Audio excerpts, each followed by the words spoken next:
자, 미국 대선은 제 전망과는 달리 트럼프의 승리로 끝났습니다. 일단 죄송합니다. 당초 민주당 후보가 현직 대통령인 바이든일 당시에는 무조건 진다. 그래서 후보 교체가 불가피하다라고 예상했습니다. 여기까지는 좋았습니다.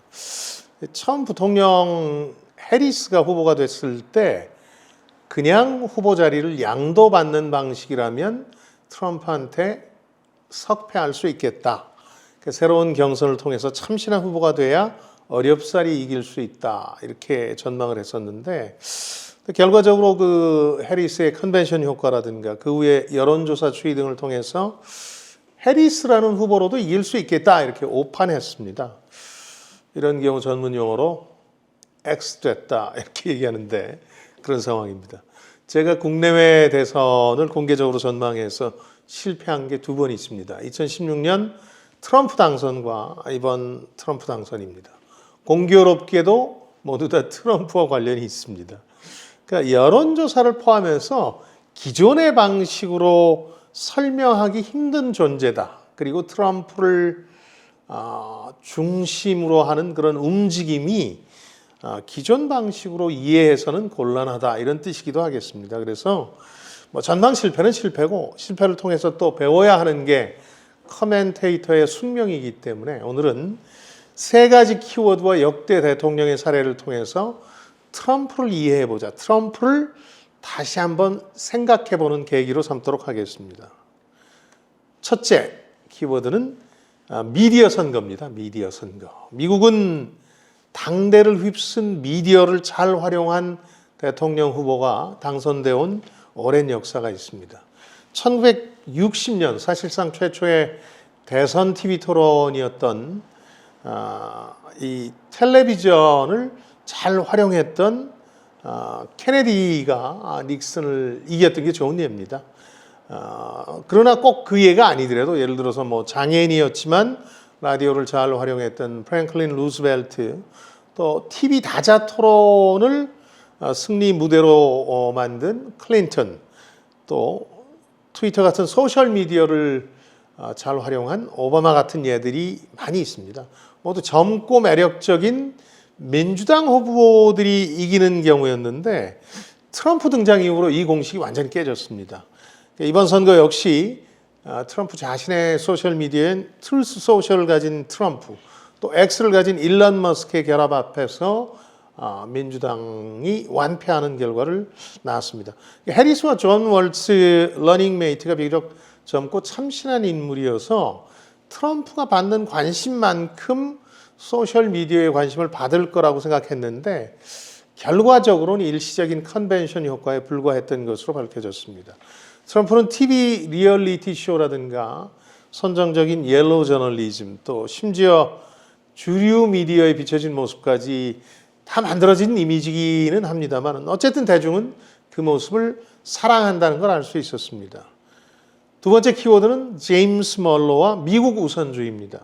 미국 우선주의는 미국 고립주의 혹은 멀로주의라고도 합니다만 지금의 미국 우선주의는 원래 이 공화당 전통하고 결합해서 당초의 멀로주의에서는 한참 벗어나 있습니다. 5대 대통령인 제임스 멀로가 1823년 미 의회 연두교서에서 내세운 게 바로 멀로주의, 멀로 독트린이라는 거였는데요.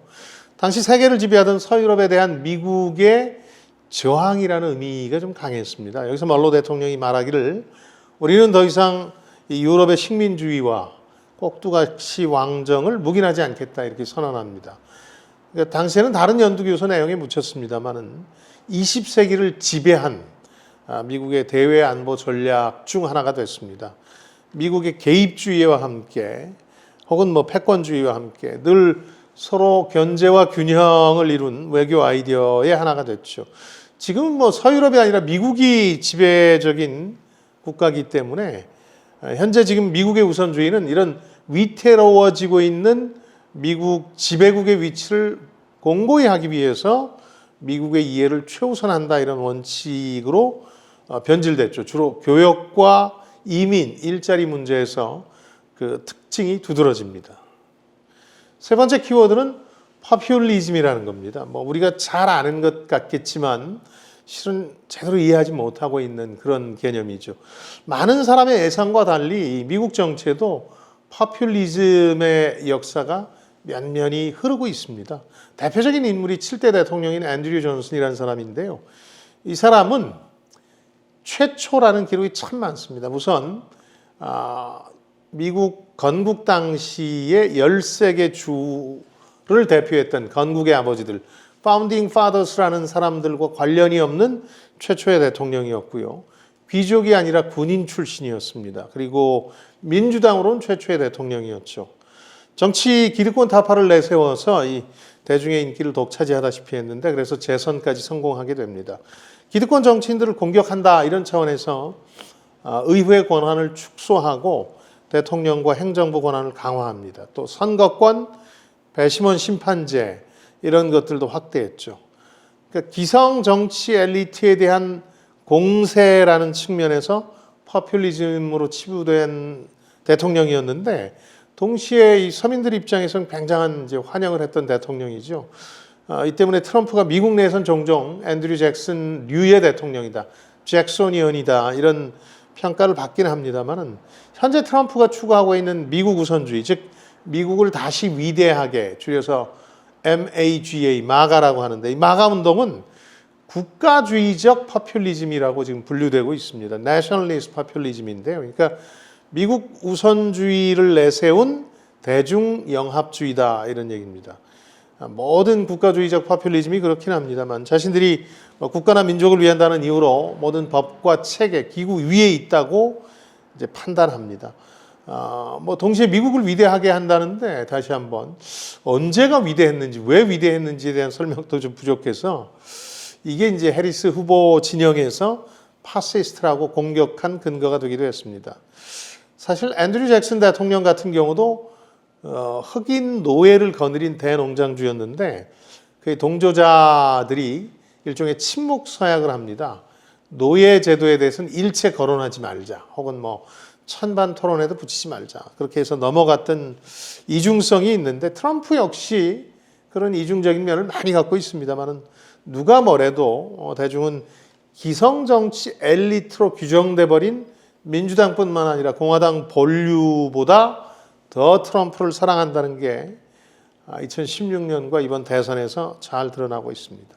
세 가지 키워드라는 미국 정치의 도단 흐름과 맞닿아 있는 움직임이다. 너무 이 트럼프 개인으로만 좀 황당한 대통령이라든가 예외적인 리더십이라고 봐서는 안 되겠다 이런 말씀을 드리고 싶고요. 결론적으로 당분간은 트럼프 리스크에 우리 경제와 금융뿐만 아니라 글로벌 경제와 금융 분야도 시달릴 것 같습니다.